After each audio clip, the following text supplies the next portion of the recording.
une vie qui en même temps entre en résonance avec l'histoire, qui n'est pas seulement, ce roman-là ne raconte pas seulement la vie de Guillaume, de son enfance jusqu'à ce moment où il sort d'une grave maladie, où il sort de l'hôpital, raconte pas seulement ça, mais aussi d'une vie complètement prise dans l'histoire, complètement travaillée par l'histoire, jusqu'à cet enfant ou cette enfance qui a des souvenirs du Front populaire, voilà, qui se souvient encore des drapeaux rouges dans les rues, qui se souvient encore de certaines conversations avec le père, plutôt installé, plutôt petite bourgeoisie, plutôt du côté des tenants d'un petit pouvoir, et qui justement avait un peu peur de ce mouvement ouvrier, de ce que ça supposait. Voilà.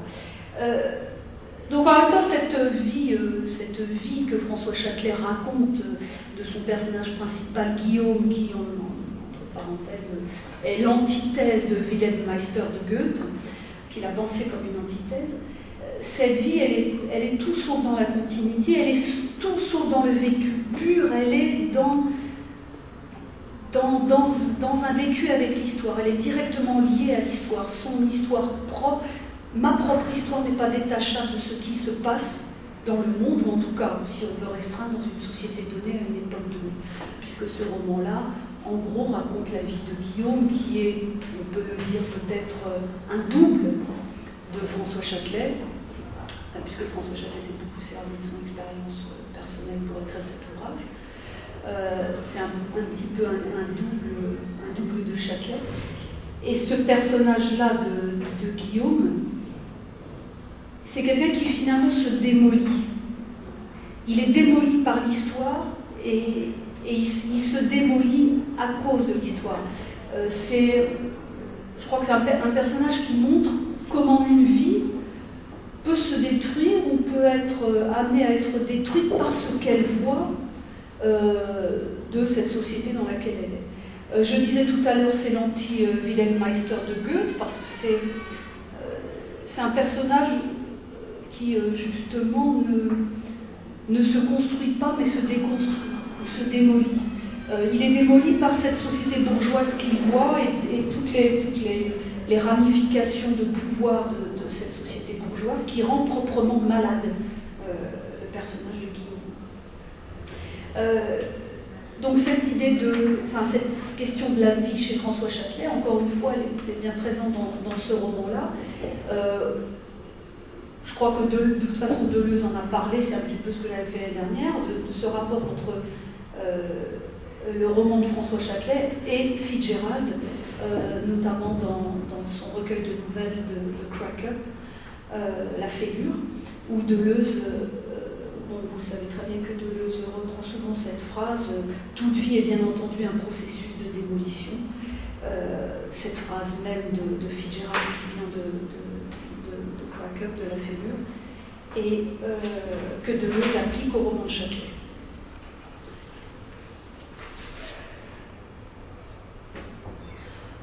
Encore une chose sur cette question de la vie, excusez-moi de m'étendre un petit peu avant, mais je ferai plus vite pour le... Mais j'y tiens parce que ça me permet de... C'est aussi pour ça qu'on fait des exposés chez René, enfin moi je le vois comme ça, c'est qu'on revient sur ce que l'on a fait et on essaie, puisque là c'est un lieu d'expérimentation de ce que nous sommes en train de faire. Donc ça me permet moi aussi de tisser des liens à partir du séminaire de René. Mais il y a aussi que François Châtelet, je veux dire... ce qu'il dit, ce qu'il montre, c'est que vie et philosophie ne sont pas séparées. Ce qui est passionnant chez François Châtelet, en tout cas quand on le lit, et c'est pour ça que j'aime profondément ce philosophe et son écriture, c'est que philosopher et vivre, c'est la même chose. Je veux dire, François Châtelet était un homme de passion, c'est quelqu'un qui adorait écouter la musique. Dans ses émissions que j'ai transcrites de l'INA, il y a des émissions qui s'appellent Le Concert égoïste sur France Musique. Il a participé aussi à une émission qui s'appelle sur Stravinsky. C'est quelqu'un qui adorait l'opéra, comme on le sait, Périclès et Verdi. Il aimait beaucoup Verdi. C'était un homme qui écoutait de la musique, un très bon cuisinier, un homme qui aimait les femmes, qui aimait évidemment charnellement. Je veux dire, tout est sujet à philosophie. En même temps, ce que je voudrais dire, c'est que cette vie d'un philosophe rationaliste n'est pas à séparer d'une vie de passion, voilà, où il n'y a pas de séparation entre raison et passion. Voilà. C'est-à-dire tout, et c'est assez curieux d'ailleurs, parce que comme François Châtelet parle de la musique populaire française, il fait de la philosophie. Quand il parle de cuisine, il fait de la philosophie. Quand il parle du corps, des rapports au corps, de la puissance du corps, de l'amour charnel, il fait de la philosophie. Voilà, il n'y a pas de cloisonnement chez cet homme même et dans cette œuvre. Puisque là, si vous avez l'occasion d'aller écouter un petit peu ou de revoir des émissions de Châtelet, vous serez sidérés comme des sujets du quotidien. C'est un petit peu ça que je voulais dire. C'est que la philosophie chez François Châtelet ne se sépare pas d'activités quotidiennes. Voilà, il n'y a pas de cloisonnement. Comme m'avait dit un jour Olivier Revaud-Dallon, à propos de François Châtelet, il disait faire de la philosophie de tout. Voilà, il y a de ça. Il y a le plaisir des idées, il y a le plaisir voilà, de travailler les idées. La notion de plaisir chez François Châtelet, peut-être davantage que celle de désir, du coup il serait un petit peu plus proche de Foucault de ce point de vue-là, que de Deleuze, puisqu'il a pu marquer un petit peu sa distance avec cette idée même de désir. Hein. Il reprend souvent plutôt l'idée d'un plaisir, plaisir des idées, plaisir de cuisiner, plaisir de lire, de rendre compte de ses lectures, plaisir de passer la philosophie à travers des ouvrages collectifs, plaisir de diffuser, de divulguer la philosophie, l'ensemble de philosophie populaire. Voilà, c'est un peu ça, Châtelet. Autrement dit, philosopher, bon, qui est un certain type d'activité singulière de François Châtelet, dont j'aurais peut-être à reparler. Philosopher, n'est pas séparable de son existence propre, hein, de la vie que l'on mène, de tout ce qui fait la vie et les plaisirs de la vie. Voilà. Et puis une dernière chose sur cette idée de vie, alors peut-être que le mot vie n'apparaît pas comme ça chez Châtelet, en tout cas il faudrait bien le travailler, mais en tout cas il y a quelque chose qui revient souvent quand on le lit ou quand on l'écoute. Il n'a pas cessé de parler et d'insister sur la philosophie vivante, la philosophie au présent. Ça, c'est vraiment une volonté de François Châtelet, et même d'ailleurs, plus qu'une volonté, ça part aussi d'un constat chez lui, puisque, comme vous le savez, ses amis étaient René Scherrer, étaient Deleuze, étaient Foucault, étaient Lyotard, pas seulement les gens du département de Paris 8, mais toutes ces personnes derrière aussi, enfin voilà. Mais disons que le noyau des amis proches, on les connaît, on y ajoute Revaud-Dallon, etc. Il avait une très grande acuité de cette philosophie se faisant. Et ça en dit long aussi sur sa propre définition qui va venir peut-être un petit peu plus tardivement. Peut-être qu'il y aurait plusieurs définitions de la philosophie de François Châtelet, mais en tout cas, cette définition de la philosophie plus tardive comme philosophie vivante, philosophie au présent, c'est aussi ce qu'il diagnostique chez des penseurs qui sont aussi ses amis, ceux qu'il diagnostique aussi chez eux. Alors, j'en viens à cet exposé. Cette question de la philosophie vivante et de la philosophie au présent, l'histoire de la philosophie, pour François Châtelet, entre complètement dans cette idée d'une philosophie vivante et d'une philosophie au présent. Voilà.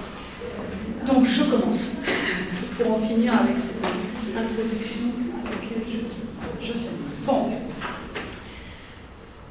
Alors, je vais essayer d'être la plus claire possible, et la plus claire possible, parce que vous n'avez pas le texte sous les yeux. Alors je dis tout de suite que je vais faire une lecture très, très simple, et qu'après vous pourrez me poser toutes les questions que vous voulez et vous faire des interventions.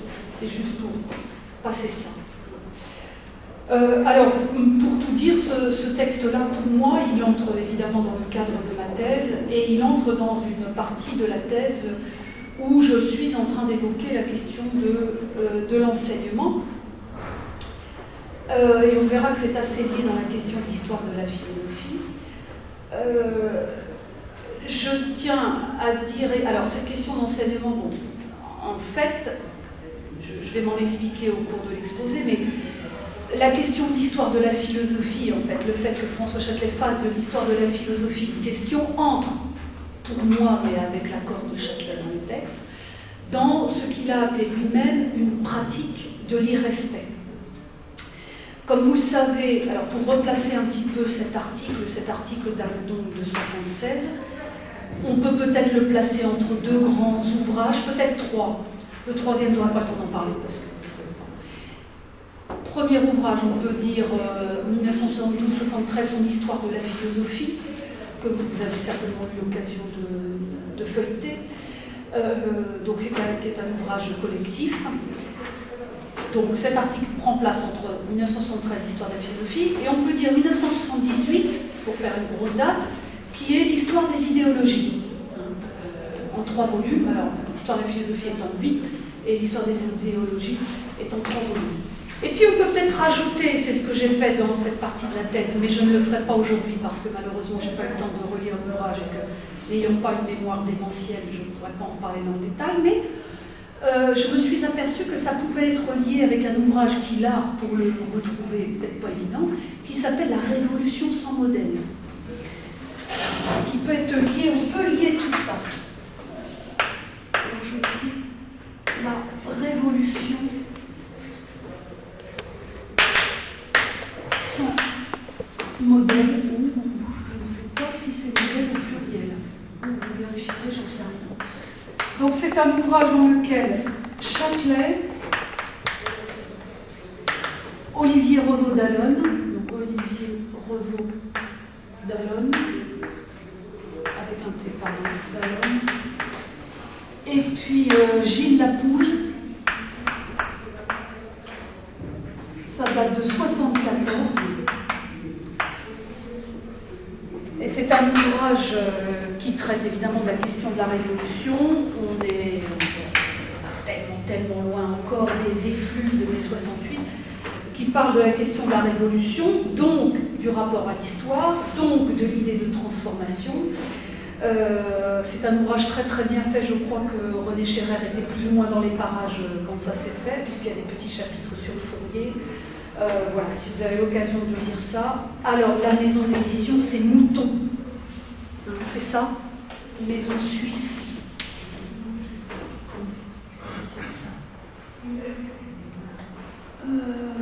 Ouais, Mouton Paris-La Haye, la maison d'édition.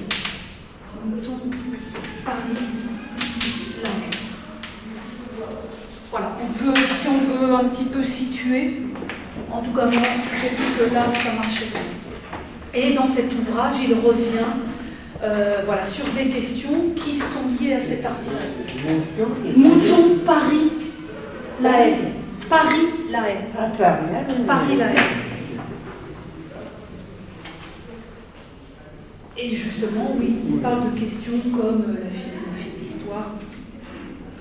Donc, je dis tout de suite, et je fais vite, que la question de la philosophie de l'histoire, ça renvoie donc à plusieurs grandes thématiques de l'œuvre de Châtelet, pour ne pas dire autre chose. D'une part, son rapport à l'enseignement, d'autre part, son propre rapport à l'histoire. Je dirais que c'est un petit peu là-dedans que ça se joue. C'est ça que ces 3 ouvrages-là seraient pas mal. J'ai pris des ouvrages, mais il y a aussi d'autres articles qui seraient bons de lier, mais en tout cas, je ne m'attarde pas spécifiquement sur la dimension de l'histoire, qui est pour moi une dimension vraiment à part, que je ne vais pas écrire. Bon. Donc, comment est-ce que François Châtelet commence à poser la question? Alors, il fait donc de l'histoire de la philosophie une question, c'est-à-dire qu'il commence par là. Bon, comment est-ce qu'aujourd'hui, alors aujourd'hui, c'est-à-dire en 1976, avec tout un contexte intellectuel, culturel, dont je vais redonner les brefs moments, mais il part, encore une fois, il part pas d'un constat, c'est pas, mais peut-être d'une forme de constat, c'est-à-dire, dans ces années de 1976, il est un petit peu de bon ton de placer le passé du côté du révolu, le passé philosophique du côté du révolu, c'est-à-dire de considérer un peu le passé comme un grand corps mort.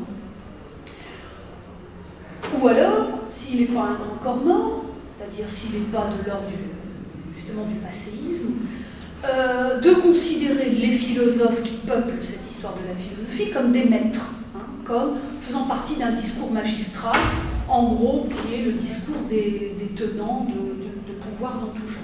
Bon. Autrement dit, il y a une manière de condamner le passé que François Châtelet dit qu'il est condamné au nom de la modernité, et cette condamnation, il la met du côté d'une certaine classe intellectuelle.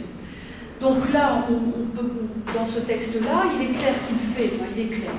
Il n'y a pas de référence explicite, mais en tout cas, on peut sentir, et grâce à René Scherer que j'étais à l'époque l'été dernier, on peut sentir effectivement qu'il fait référence à ces années de guerre froide, à ce partage idéologique qui a cours à ce moment-là, et qu'une femme, Janine Verdès-Leroux, dans un ouvrage qui s'appelle « Au service du parti », a décrit comme la théorie des deux camps importée dans le domaine culturel.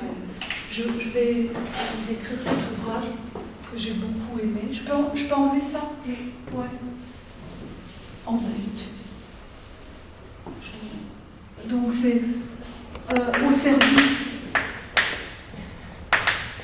du parti.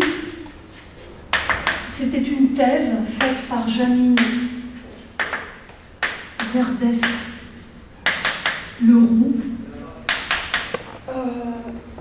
Et ça, c'est Fayard.